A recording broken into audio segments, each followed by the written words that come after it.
Dr. Jiggle and Mr. Sly had several different iterations. The first actually was a lesson in paying attention, and it was named Drop Your Pickle and Missed Your Fries. It was something just ridiculous like that. Jimmy Gord was working in, like a McDonald's type restaurant in Victorian England. Basically he was this employee who wouldn't pay attention. So then the title, Dr. Jiggle and Mr. Sly, I thought of that first as a lesson in self-control where, Jimmy gets dressed up like this Mr. Sly and he goes out and he starts dancing and he starts, hipping people and people go flying all over the place. In the end, we decided to make it a lesson just about self-acceptance. God makes us all special and unique, and we can accept that about ourselves and be who we are because we know God made us special. When you know God made you special, it doesn't matter what anyone else thinks. You can just be yourself. For rough score, to sort of set up the mood for Dr. Jiggle as we push into the gate, or to the door. And in the book, Dr. Jekyll, that alleyway door is sort of is a character in and of itself. The book talks about that door, and so, I wanted to use that in Dr. Jiggle as a central point as we push into that door. And I used for Rough Track the soundtrack to Vertigo to kind of give it a mysterious, scary kind of a feel. And then the door opens, creaks open, and then out pops this guy wearing a leisure suit, and it's just funny, kind of leading up to the edge of scary and then breaking it with, just something that's just really goofy. Yeah, there's an element of scariness or spookiness in it, but we tried whenever it got a little too spooky, we'd have a little fun at the end of a cue like that and throw in just a few little, pizzicato strings or eye blinks that just tell people, don't worry, it's lighthearted. We're just having fun with this. A lot of times on silly songs, I'll get like a little piece, and I won't know what to do with it for the longest time, and that's what happened with SUV Song. I just had this little ditty, because I've always driven an SUV of some sort. I mean, I had a Jeep Wrangler, that was after my Ford Fiesta, which was my very first car, that one actually showed up. My Ford Fiesta showed up in the Cheeseburger Song. That was my red Ford Fiesta in there. And then my next car after that was a Jeep Wrangler. Is it a Jeep? A Subaru? And I kind of wanted to make it about sort of the ridiculousness of, having one of these things in the city or in the suburbs, because I really never needed it for anything like that. I remember I took it camping one year, and on purpose I went back into the kind of the off-roading it, and there was a big crater, big holes in the ground and stuff like that. That's kind of where the line came from. And if we go camping and find a Ranger stuck in a ditch, because I actually almost got myself stuck in a ditch at 1 o'clock in the morning, camping, trying to try out my SUV. So I sort of realized the whole ridiculousness of that, and I wanted to write a song about it, but I just had this little piece and I didn't know what else to do with it, and I kind of figured I'd love to do it as a duet. Then we could be the heroes. Oh, we could be the heroes. We started with a Broadway version of the song, that's how the song starts. And I kept hearing like this power ballad, power guitars, big rock, 70s rock sound.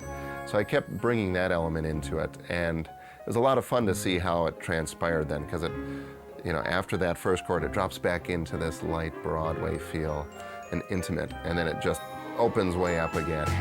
Adam Frick did a just fantastic job on the guitars and the drums and the bass and all those elements, and then I brought in all the orchestral elements and finished writing it out after that. We'll slam into four-wheel drive for a scoop of Rocky Road. Shar Jackson first did the voice of Miss Ackmetha in Esther. She sang the puppy song, and she's just hilarious. And so I thought that would be the perfect character for Larry to sing a love song with. We called Shar, and she was really thrilled about doing it, so she came in and just nailed it. I mean, I couldn't have asked for anything better. And especially when they start, going into the hero chorus, I mean, she could just really, belt out those just hilarious notes. I remember coaching her to sing it worse, because she's really a pretty good singer, and all that high stuff, she was actually singing it pretty well, and he said, no, we gotta have it so you just gonna, you cringe when you get to that top note.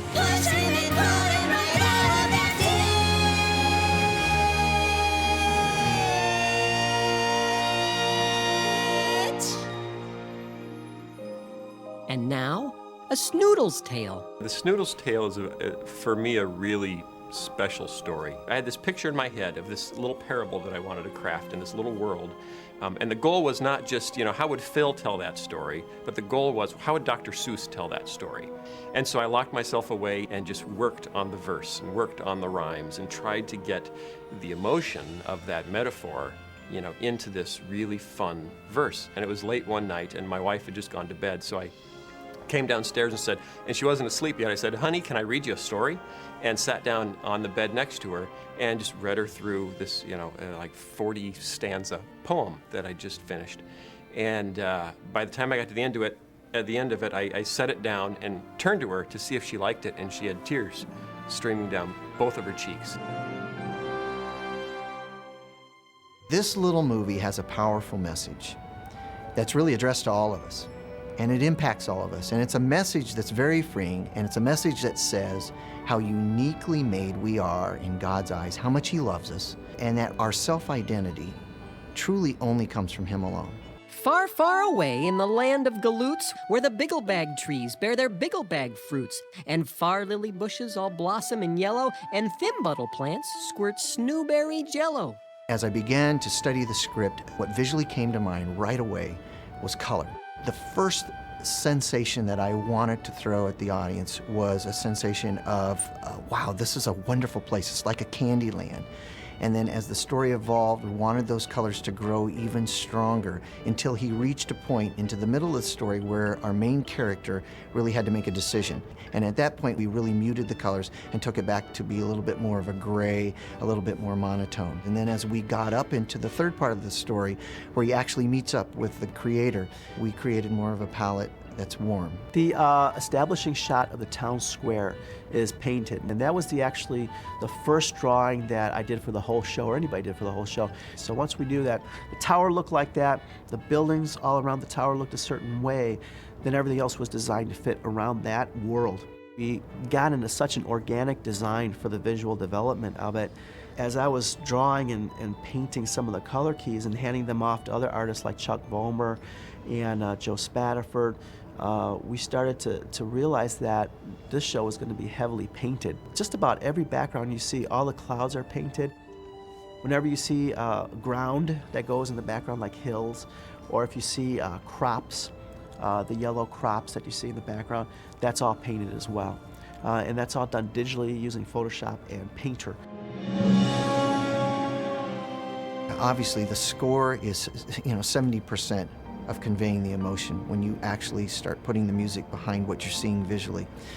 And I wanted first to kind of portray just, again, this happy, safe place. It's fun to be. I kind of sensed the kind of instrumentation you might actually have at a circus. And when he went on to his journey, I wanted to emotionally start to portray a little bit more of threatening type music. Until he met up with his God character, I wanted the music at that point to become more orchestrated. The temp score is extremely helpful to the music director, and it's helpful to everybody along the pipeline of production. If you just went through an entire production without the music, without some kind of temporary music in that polling place, you're really missing out on emotionally what's going on there story-wise, and you're not conveying to all the production people who are involved as well what's happening emotionally, which can really affect their work and how it impacts what they're contributing to the story.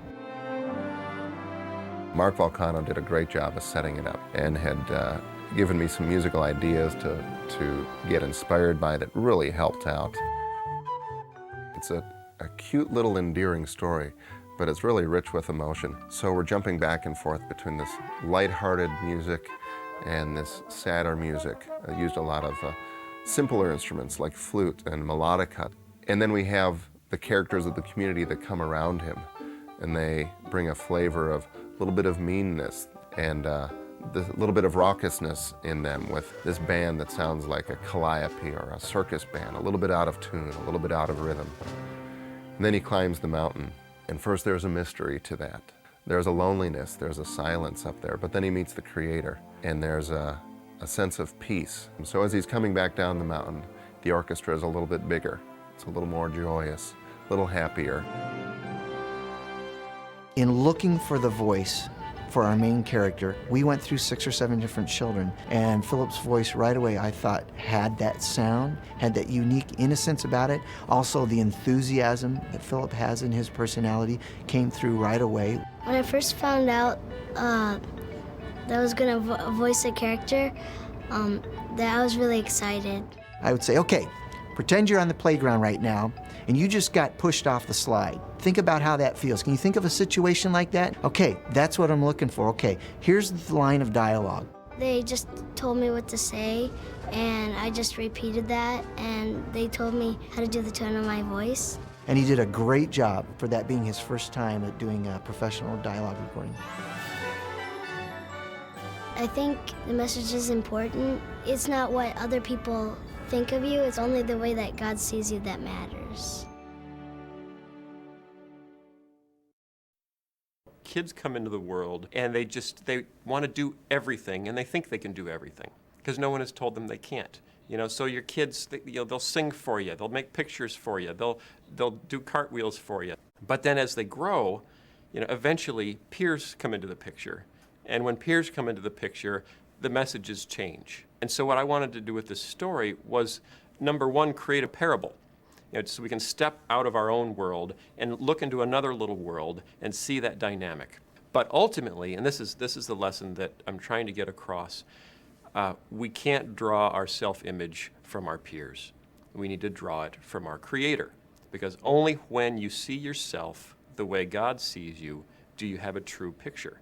And that is so freeing, that's how you can sing, that's how you can dance, that's how you can soar. Our culture has decided that the best message they can give kids is to be true to yourself, is to follow your heart, and you are who you think you are. Many of us think we're miserable people. So ultimately that message may not get you very far. But when you can get outside that message and say, no, you are who God thinks you are, and then when you realize, when you look to the Bible and say, wow, that's what God thinks of me, He thinks I'm so incredibly special that I was worth dying for, and that's really, this whole tale is a metaphor for that, for the incredible worth that is bestowed on us by a loving God, and how if kids see that, you can face life with hope and a much, much sunnier disposition. You can find joy, not through the approval of your peers, but through knowing where you stand and how you're viewed by your Creator, and it's a very powerful lesson.